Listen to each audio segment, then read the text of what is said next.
quer um pedaço do meu papel? Vai fazer bem, ela é tão bonita, né? Papel. Eu vou experimentar mais tarde com sal, deve ser legal, né? Ela pede cachorro quente, mas ela comeu papel do cachorro quente. Senhorita Papel, se a Duda te convidar pra festa de aniversário dela bem bonita, imagina só, você chegando na festa de aniversário dela, bonita igual a essa, tal, aí o que você dá de presente de aniversário pra Duda? Papel. Ué, essa respondeu com mais vontade, eu não sei não, imagina só, Duda, ela chegando na sua festa assim, caramba, festa legal, pula, tal. Aí olha pra você assim, felicidades, muitos anos de vida. Pega o presente, não tá desfeita não. Tá aí o presente, parabéns, viu? Tá aí o seu presente. Pelo menos tem utilidade, né? Ela pode fazer um marquinho de papel, né? Ela pode, sei lá, escrever uma carta, né?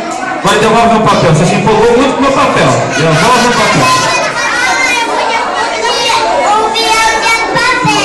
Sim. Agora, galera, ela está indo bem, sim ou não? Sim, ela está indo muito bem. Vamos agora para a última pergunta, valendo o menor grampeador do mundo. Agora vem a pegadinha. Atenção, você sabe que só pode falar o quê? Papel. Se falar outra coisa, você perde. Se eu falar assim, o que você tem na cabeça? Se você falar um arco, você perde. Tem que falar o quê? Papel. O que você tem na orelha? Papel.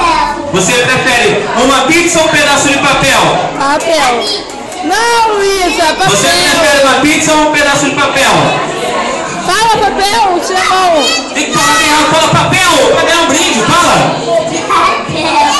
Então, você prefere 10 bonecas Barbie ou você prefere o papel? Papel, Luísa. Você prefere um brinde ou papel? Papel, Luísa.